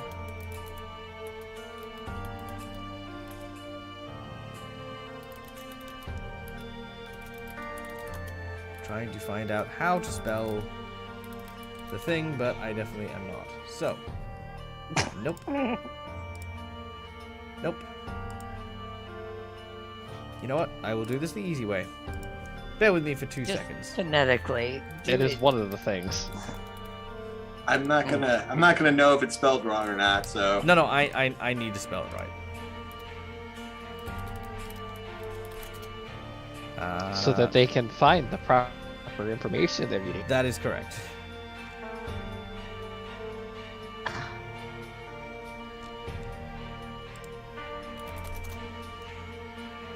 Ah, there we go. Yes! Yes. What? Wait, what? What is what? Alright. We are about to find out. There is a person. There's a ram person. So, An owl ram person. An As owl you- ram pussycat person. Sorry. So as you look up, the ice covers the surface of the water, and light begins to shine down. And you watch as an aurora of colors begin to form and create what looks to be a humanoid owl bear with large ram ears. She looks to you and she says, "Child of the frost, I feel your pain." And she reaches a clawed hand towards you. "But I can save you. Give yourself unto me." Oh, shit. I'm going to assume that I'm hallucinating as I'm dying, but I'm gonna reach out and grab that icy clawed hand. As you reach out, she says, "Find me. Find me, my child. I wait for you. I will. I I wait will. for you on the Isle of Grimskala. And you may call me Oril. What? Speak my name, and you shall be spared." And a word that you know, Oh, but no. you've never thought you'd have to say, creeps out of your mouth, almost like a subconscious reflex, and says,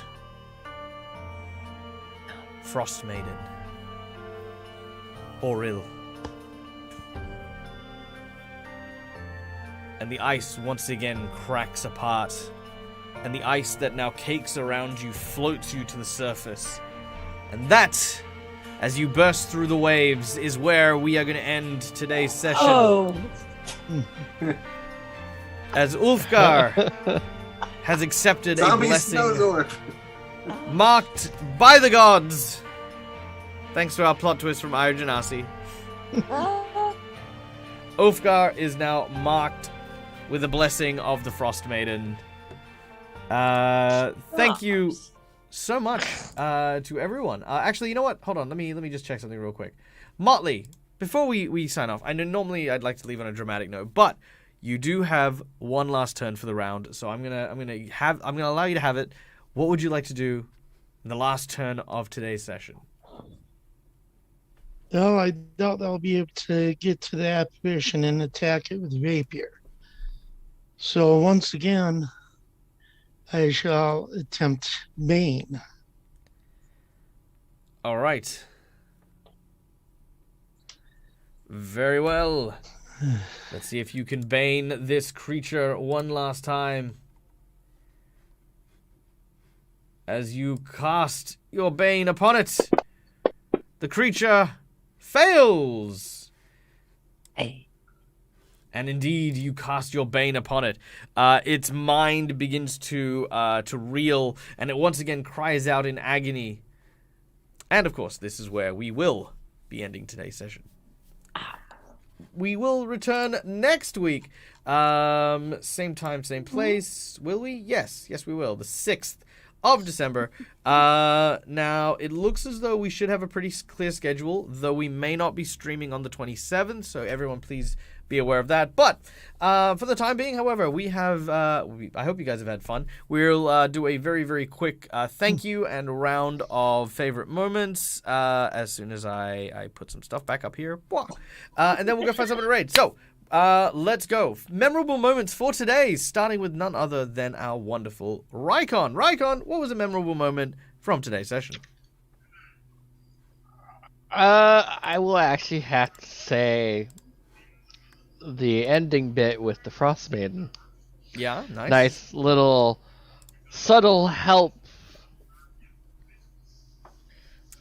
Yep, it was very cool. I quite liked the little marked by the gods thing, and I was thinking like, what could that possibly look like? And it was very cool. I thought it was a nice little additive, and thank you to Ira Janasi for inspiring that, because that's not in the book, it's not in the adventure, but it happened.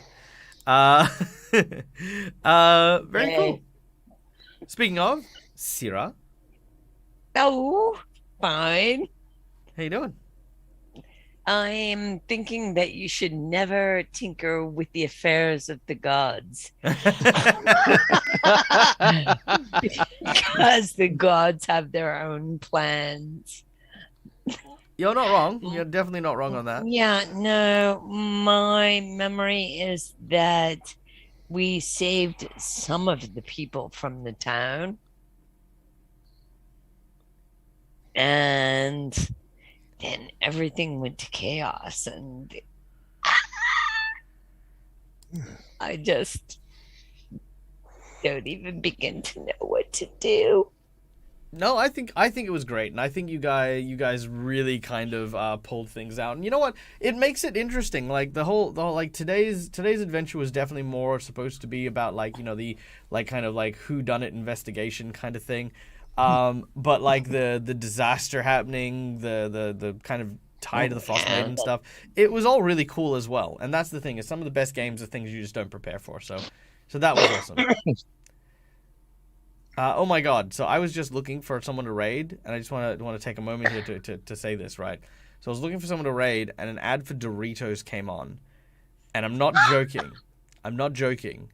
This guy like hit himself in the face with Dorito dust, and then wiped his hands, which were covered with Dorito dust, on his white shirt.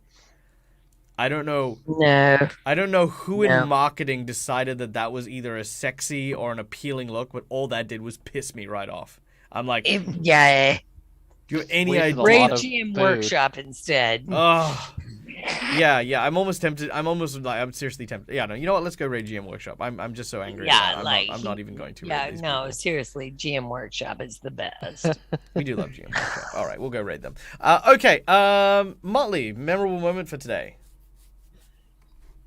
I don't know if you actually did it on purpose, but for some reason today, you managed to push every one of Motley's buttons. Maybe a little. Caused him to blurt out something he didn't want to blurt out. Oh,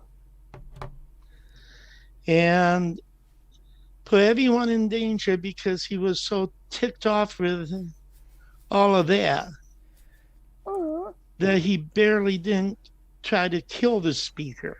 That's true. That's true. Because Motley was exhausted and chose to go and get the speaker rather than go with everyone else, it took him longer to get there, and because he's exhausted, it took him twice as longer to get there. So it was a rough one. I do have to say this though. In those kind of situations, I think it's also important to remember that your contribution isn't necessarily what you physically do as a character. The speaker themselves being there was due to your actions. So anything the speaker did indirectly was a cause of what you did, and that's important to remember as well. And the speaker and the speaker did well. Like he was dishing out steady damage and offering ranged support. So you did have an impact, and that's important to remember. Yeah, well, I know that. It's just, for some reason, every one of the buttons that Motley has got pushed. Oh yeah. Yeah. I'm sorry. I feel like I'm partially guilty for that. Well, sometimes No. it's a good thing. I mean, again, sorry, because remember, you're saying Motley's buttons, not Lance's buttons, so there's a very big difference Right. there. So Yeah. the character is being challenged, which is great, and it's going to be cool to see how that plays out. And I think you're going to have a lot of fun exploring these characters, because right now, like, we're still figuring characters out and things, and learning that about Motley is going to give everyone the opportunity to choose whether to pull on that thread, which is why at that moment when Motley revealed that was when I chose to have the event happen, because there's no point if you just reveal everything because it's a quiet moment, and why wouldn't you? But it's like, as you're revealing it, drama, and then you can come back to it, which I like breaking things up like that. So yay. I actually enjoyed that happening.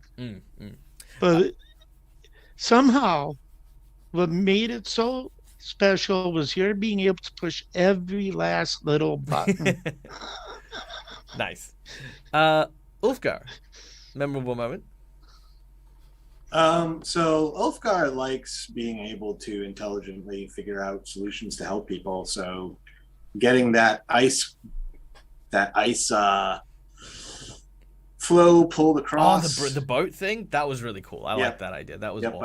I liked doing that, instead of just, jumping up, trying to get people to work together. And then, of course, even though Rykon already mentioned it, he did have a near-death experience and is now indebted to a supernatural being, which is going to be interesting. Yeah. I mean, there's a whole thing. But you know what? And I think we were talking about this in chat earlier on, like I love scenarios where you get to really kind of stress your mental faculties and try to figure out problems and solutions. And I think I loved the fact that you came prepared with the axe beaks. You came up with some ideas on the way to the problem, because a lot of people get to the problem and go like, okay, now what? And that, those are kind of cool, and it's really fun to see people fly off the edge of their pants, but it's also really cool to see someone like with a plan coming to like fruition in front of you. It was very cool. And as for me, my favorite moment hands down has to be the interaction with Motley and the speaker, because I was like, Motley knocks on the door, and Motley could have done a number of things. Like, he could have been there and been like, oh my god, the lake is breaking apart, and like panicked and like incited panic in the speaker. He could have been like, hey, I need to talk to you, and been like, an interrogation, like, I've got to get to the lake. And I was like, yeah, no, but before you do that, we need to talk about these Scrimshaw things. What Scrimshaw things? The lake is breaking apart. No, you can't go into, you could have, like, there's so many different scenarios that could have played out, and so I was ready for anything. But to have Motley sit there and just be like this passive-aggressive douche to the speaker, he was just like, wow, I wasn't angry. I mean, I was resting speaker face. But he was so angry at Motley at the end of that. He's like, you calling me lazy? You've just knocked on my door. It's like 7 a.m. Like, imagine your neighbor walking up to you, knocking on the door like around breakfast time, right? Saying, hey, by the way, there's a hole in the road. What are you going to do about it? He's like, finish my coffee? Like, what the hell do you want from me? Like, it channeled so much of my early morningness, and I loved every second of it. It was a lot of fun. Motley wanted to kill him before any of this happened. I have ADHD. He wasn't I can't plan about my to be path from nice. my desk to my door without forgetting why I got up. Yeah, I have that problem too. Yeah, no. And you know, like I said, those moments are great, and it's always wonderful to find players that allow you to explore those kind of relationships and those things. All right, ladies and gentlemen, boys and girls, we are going to go and raid our dear friend over at GM Workshop. Now, GM Workshop is a wonderful role player and builder of all cool and wonderful things in the homebrew space of D&D. We're going to go share some love because that's what we do. And thank you so much to all of our people who have come and joined us, whether you have come here for the regular games or whether or not you've come here through raids. We appreciate each and every one of you, and for what it's worth, I hope that you've had an amazing Thanksgiving weekend for those of you in America. I hope that those of you who did not celebrate still find something to be thankful for, because I, for one, am thankful for each and every one of you. Being able to be here, play with these wonderful Patreons, play with you, our wonderful audience, is always a pleasure, and I look forward to doing it each and every week. You will find me here next on a Wednesday. Yep, Wednesday. Where we will be doing. I don't know what we'll be doing. Wednesday morning is Hero Forge Legendary. But yeah, we'll do Custom Strahd, but we've got Legendary in the morning, but we don't have the season yet. So maybe some world building. So yeah, look forward to that. Yeah, so we'll do that Wednesday. Thank you very much, everyone. From me to you. Until the next time we meet, as always, game hard or die trying. Bye, everyone. Bye. Bye-bye. Bye.